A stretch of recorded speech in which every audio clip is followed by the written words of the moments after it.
making cars moves us. What moves you?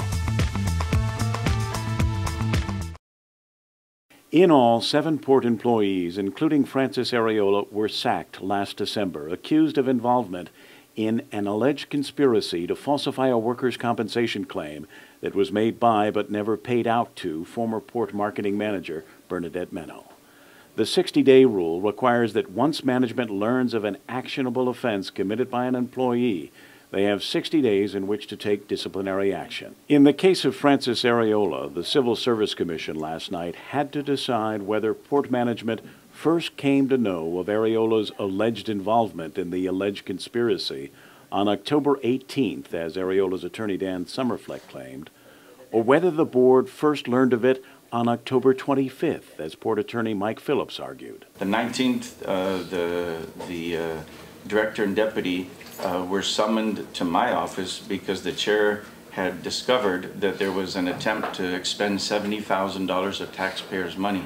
But there was no meeting, and as somebody told him and misunderstood and thought there was a meeting on the 18th, there was no such meeting on the 18th. The first meeting, official meeting of any board of anything with any kind of minutes or anything, was on the 25th. And the answer is already in the adverse action. Whatever Mr. Phillips can say at this point, he can't take back what he put in the adverse action. So by their own admission by counsel in the adverse action, not a document additional, but by their own admission in their own findings of facts and conclusions of law, they have admitted the board found out about this illegal travel on the 18th. The Civil Service Commissioners agreed, voting 5-0 in favor of Arriola. So by a vote of 5-0, management, the 60-day rule was violated by management. So the adverse action to the employees. However, the merits of the port's case against Arriola were not considered last night, as Attorney Phillips pointed out. We have a healthy disagreement with regard to the illegal travel. That's not what's referenced. What's referenced is the $70,000 being spent without the board. That's illegal. But you've made your opinion clear on that.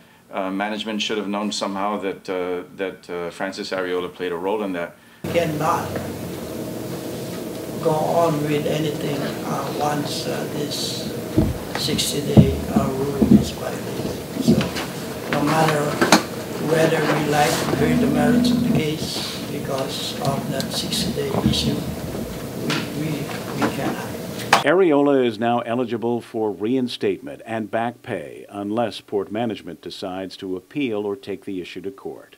After the vote, in tears, Arriola embraced Meno and some of the 6 other terminated port employees accused of being involved in the alleged conspiracy.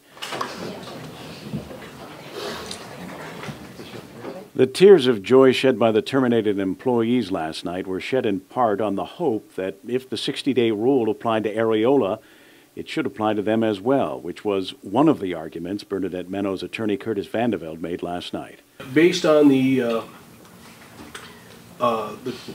Commission's ruling in the preceding case of Ms. Arriola, I believe that we should just go forward and have the Commission rule. However, that's not the way the Commission saw it. They accepted management's position that port management only became aware of Meno's involvement in the alleged fraud as late as October 28th or 29th of last year, meaning Meno's termination fell within the allowed 60 days. Reacting to that decision today, Attorney Vandeveld told PNC News that he is confused and perplexed by the inconsistent rulings. These 2 decisions are absolutely inconsistent, he said. Vandeveld declined further comment except to say that he will proceed with his appeal on the grounds that the open government law had been violated by the Port Board. Meno's workers' compensation claim will now move on to a hearing on the merits. Kevin Kerrigan, PNC News.